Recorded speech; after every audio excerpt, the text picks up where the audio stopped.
வணக்கம் ஆன்மீக அன்பர்களே. நம்ம இன்று காணவிருக்கும் பதிவு காட்டாத்தி மரத்தின் மேல் இருக்கக்கூடிய புல்லுருவியை கொண்டு சத்ருவை வசியம் செய்வது, சத்ருவை வணங்கி வர செய்வது, நம்முடைய சத்ருவானவன் அஞ்சு நடுங்கி நமக்கு ஆசாரம் செய்யக்கூடிய ஒரு அற்புதமான வசிய திலகத்தை பற்றி தான் நம்ம இந்த பதிவில் தெளிவாக பார்க்கவிருக்கிறோம். ஆகவே இந்த பதிவினை காணும் நண்பர்கள் இந்த பதிவு பிடித்திருந்தால் லைக் செய்யுங்கள், கமெண்ட் செய்யுங்கள், நண்பர்களுக்கும் ஷேர் செய்து கொள்ளுங்கள், மறக்காமல் சப்ஸ்கிரைப் செய்து கொள்ளுங்கள். அப்பொழுது நான் தொடர்ந்து போடக்கூடிய அந்த பதிவுகள் உங்களுடைய நோட்டிஃபிகேஷன் பதிவில் வந்தடையும், நீங்களும் பார்த்து பயன்பெற முடியும். அதாவது காட்டாத்தி மரம், இந்த மரமானது அற்புத மரமாக திகழக்கூடியது. சிவ ஆலயங்களில் தல விருட்சமாக இருக்கக்கூடிய ஒரு அற்புத மரம். இந்த மரத்தில் இருக்கக்கூடிய புல்லுருவி அற்புதமான செயல்களை செய்யக்கூடியது. அதாவது நம்முடைய எதிரி, சத்ரு என்று சொல்லக்கூடிய அந்த எதிரியினால் நமக்கு ஏற்படக்கூடிய அனைத்து துன்பங்களிலிருந்து நமக்கு விடுதலை அளிக்கக்கூடியது. அந்த துன்பங்களை ஆளாக்கக்கூடியவனே நம்மிடம் வந்து வணங்கி சரணடையக்கூடிய ஒரு அற்புதமான ஆற்றலை வெளிப்படுத்தக்கூடியது தான் இந்த காட்டாத்தி மரத்தில் இருக்கக்கூடிய புல்லுருவினுடைய மகிமை.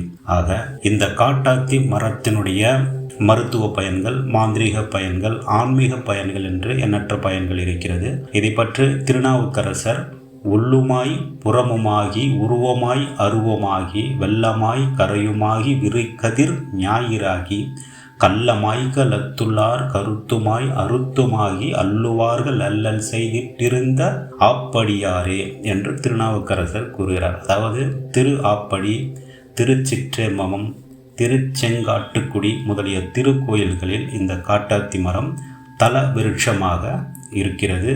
அழகிய மஞ்சள் நிற பூக்களை உடைய இந்த மரம் நிறைய மருத்துவ பயன்களையும் மாந்திரிக பயன்களையும் உள்ளடக்கியது.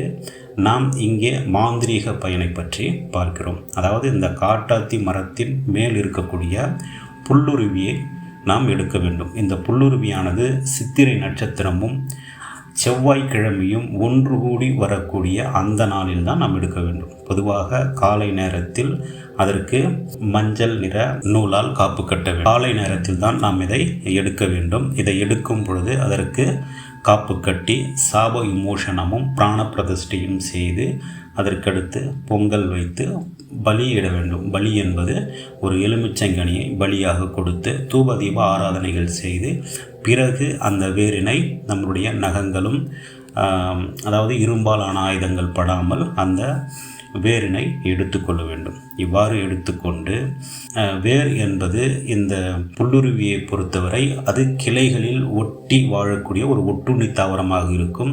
அந்த எந்த கிளையில் இருக்கிறதோ அந்த கிளையோடு அதை வெட்டி எடுத்து கொள்ள வேண்டும். அதை அப்படியே நாம் கல்வத்தில் இட்டு நன்றாக இடித்து சாறு பிழிந்து எடுத்துக்கொள்ள வேண்டும். இவ்வாறு சாறு பிழிந்து எடுத்த பிறகு ஒரு புது சட்டி வாங்கி அந்த சட்டிக்குள் அந்த சாறை தடவி வெயிலில் நாம் காய வைக்க வேண்டும். இவ்வாறு காய்ந்து எடுத்த பிறகு மீண்டும் அந்த சட்டியை எடுத்து வைத்துக்கொண்டு அதனுடன் சந்தனத்தையும் விஷ்ணு கிரந்தினுடைய சாற்றையும், அந்த சந்தனத்தை விஷ்ணு கிரந்தினுடைய சாற்றை விட்டு நன்றாக குழைத்து அந்த சட்டியில் தடவி பிறகு காய வைக்க வேண்டும். இவ்வாறு காய்ந்த பிறகு மறுபடியும் அதை எடுத்து கஸ்தூரி மஞ்சளை வெள்ளெருக்கனுடைய சாறு விட்டு அரைத்து அந்த கஸ்தூரி மஞ்சளை அதனுள் பூச வேண்டும். அதாவது கஸ்தூரி மஞ்சளுடன் வெள்ளெருக்கன் சாறை விட்டு அரைத்து பூசி மீண்டும் காய வைக்க வேண்டும். இவ்வாறு மீண்டும் காய வைத்து எடுத்த பிறகு காராம்பசு என்று சொல்லக்கூடிய அந்த காராம்பசுனுடைய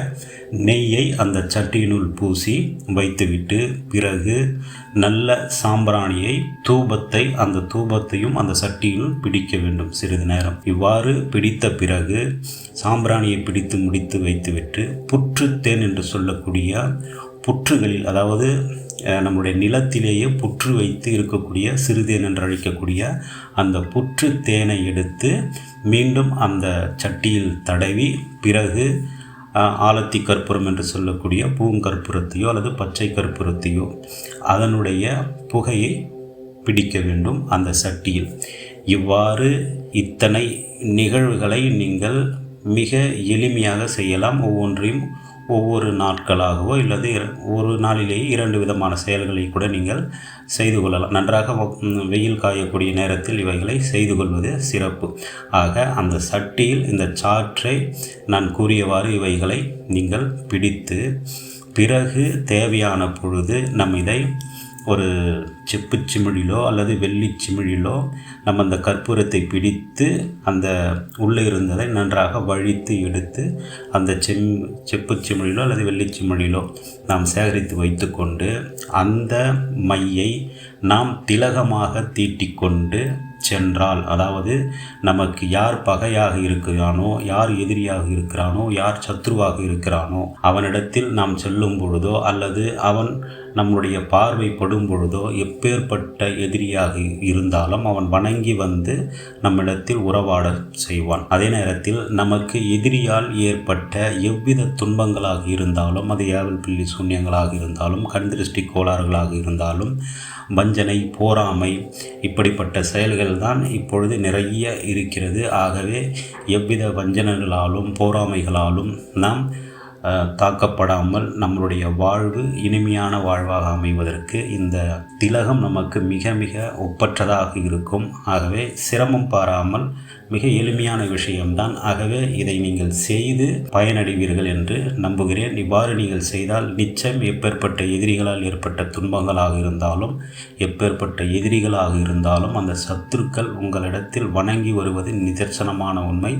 ஆகவே இதை செய்து பயனடைவீர்கள் என்று கூறி மீண்டும் அடுத்தது ஒரு நல்ல பதிவுடன் சந்திக்கிறேன். நன்றி, வணக்கம், வாழ்க வளமுடன்.